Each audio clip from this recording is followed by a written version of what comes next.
concernant le ministère de la Défense, vous savez que c'est un ministère un peu spécial puisqu'il produit une assurance vie. Comme toutes les assurances vie, on espère que ça ne servira jamais.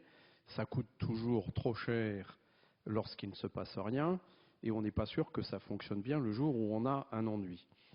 Et c'est également le principal budget d'investissement de l'État puisque les actifs des armées et du ministère de la Défense sont assez considérables. Jusqu'à présent, dans l'ordonnance de 59, nous travaillons en flux. C'est-à-dire que l'argent dépensé chaque année était considéré comme perdu. On ne savait pas s'il avait été utilisé intelligemment ou pas et on ne savait pas vraiment à quoi il avait servi. En plus, on avait des pratiques qui étaient parfois contestables. Nous avions hérité de deux choses qui étaient spécifiques au ministère de la Défense. D'une part, nous avions inventé une fonction qui n'existait nulle part ailleurs, qu'on appelait le gouverneur de crédit, qui répondait à un dilemme qui est multiséculaire, de savoir quelle doit être l'articulation entre le commandement des forces et les gens qui sont chargés de fournir le soutien. Et dans l'art de la guerre, il y a eu plusieurs théories, et on ne sait toujours pas d'ailleurs s'il faut que le commandement s'occupe du soutien ou si le soutien doit être indépendant du commandement. Ce sont des débats récurrents. Toujours est-il que sous le régime de l'ordonnance de 59, on avait inventé dans le commandement ce qu'on appelait le gouverneur de crédit, et le gestionnaire, lui, ordonnateur secondaire, dépendait directement de l'ordonnateur principal qui était le ministre et faisait à peu près ce qu'il voulait. Et donc vous pouvez imaginer ce que c'était que ces grands-messes de gouvernorat où le gouverneur de crédit passait des journées entières à discuter avec un gestionnaire qui lui disait « Cause toujours, tu m'intéresses, de toute façon je suis responsable et je fais ce que je veux ». Et nous travaillions dans une opacité totale et avec de la frustration et une confiance interne qui était très largement perfectible. Nous avions aussi une deuxième caractéristique très particulière, c'est que je pense, alors je ne sais pas, je n'ai pas eu le temps de l'étudier, mais je pense que c'était lié à la montée en puissance de la dissuasion et aux efforts considérables qu'il y a dû faire à cette époque-là, mais nous étions autorisés à ce qu'on appelait le saucissonnage des AP.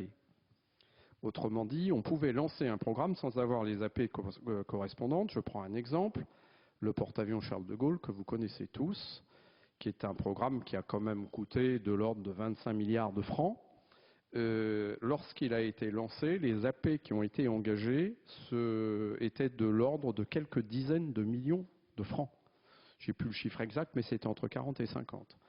Donc vous pouviez, avec un engagement de programme donc de 50 millions d'euros, engager l'État sur 14 ans pour des sommes qui avoisinaient le 25 milliards de francs. C'était une pratique courante dans notre boutique. Et donc quand on a vu arriver la LOLF, on avait bien le sentiment qu'on ne pourrait pas continuer comme ça éternellement. Évidemment, on a vu s'ouvrir tout un tas de perspectives et nous nous sommes engagés très résolument dans l'affaire avec énormément d'enthousiasme et énormément d'espoir. Les espoirs sont toujours là.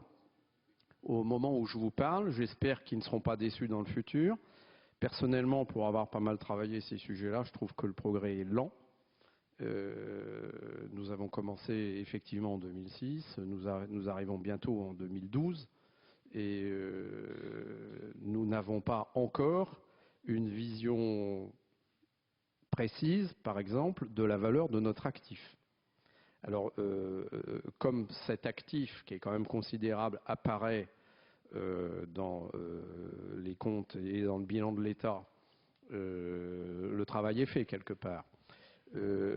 Mais le décliner précisément pour savoir finalement quel est l'actif que l'on gère et la façon dont il évolue dans le temps. Donc moi, quand j'étais chef d'état-major de la marine, je me suis amusé à cette affaire. J'ai demandé à mes collaborateurs qui s'occupaient de finances de me produire le bilan de la marine. Alors ça a été compliqué parce que nous dépendons de plusieurs missions, de plusieurs BOP. Enfin, on a fini par y arriver. Et j'ai été complètement sidéré, d'abord de découvrir que la marine, tout compris, ses avions, ses bateaux, ses sous-marins, ses missiles, ne représentent que 16% des actifs de la défense, alors que je pensais naïvement que ça tournait aux alentours de 30%.